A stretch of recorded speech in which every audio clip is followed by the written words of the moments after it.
गांव में एक बूढ़ा व्यक्ति अपने बेटे और बहू के साथ रहता था। परिवार सुखी संपन्न था, किसी तरह की कोई परेशानी नहीं थी। बूढ़ा बाप जो किसी समय अच्छा खासा नौजवान था, आज बुढ़ापे से हार गया था।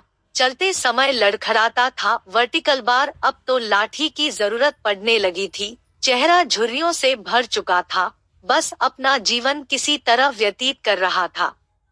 घर में एक चीज अच्छी थी कि शाम को खाना खाते समय पूरा परिवार एक साथ टेबल पर बैठकर खाना खाता था। एक दिन ऐसे ही शाम को सारे लोग खाना खाने बैठे थे। बेटा ऑफिस से आया था, भूख ज्यादा थी इसलिए जल्दी से खाना खाने बैठ गया और साथ में बहू और एक बेटा भी खाने लगे। बूढ़े हाथ जैसे ही थाली उठाने को हुए, थाली हाथ से छिटक गई और थोड़ी दाल टेबल पे गिर गई। बहू बेटे ने घृणा दृष्टि से पिता की ओर देखा और फिर से अपना खाना खाने में लग गए।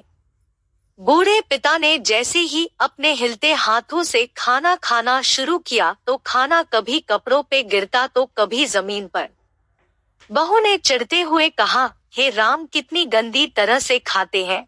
वर्टिकल बार मन करता है इनकी थाली किसी अलग कोने में लगवा देते हैं। बेटे ने भी ऐसे सिर हिलाया जैसे पत्नी की बात से सहमत हो। नन्हा पोता यह सब मासूमियत से देख रहा था। अगले दिन पिता की थाली उस टेबल से हटाकर एक कोने में लगवा दी गई। पिता की डबडबाती आंखें सब कुछ देखते हुए भी कुछ बोल नहीं पा रही थी। बूढ़ा पिता रोज की तरह खाना खाने लगा। खाना कभी इधर गिरता कभी उधर। छोटा बच्चा, पोता, अपना खाना छोड़कर लगातार अपने दादा की तरफ देख रहा था।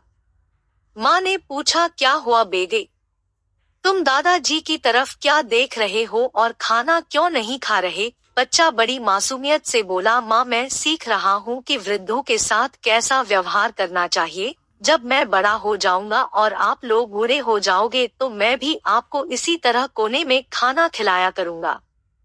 बच्चे के मुंह से ऐसा सुनते ही बेटे और बहू दोनों कांप उठे। शायद बच्चे की बात उनके मन में बैठ गई थी, क्योंकि बच्चे ने मासूमियत के साथ एक बहुत बड़ा सबक दोनों लोगों को दिया था।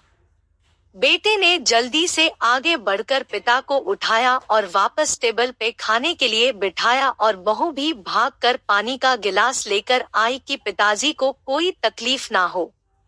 तो मित्रों, माँ बाप इस दुनिया की सबसे बड़ी पूंजी है। वर्टिकल बार आप समाज में कितनी भी इज्जत कमा ले या कितना भी धन इकट्ठा कर ले, लेकिन माँ बाप से बड़ा धन इस दुनिया में कोई नहीं है। यही इस कहानी की शिक्षा है और मैं आशा करता हूँ मेरा इस कहानी को लिखना जरूर सार्थक होगा। अगर आपको हमारी यह कहानी पसंद आई हो तो इसे शेयर जरूर करें।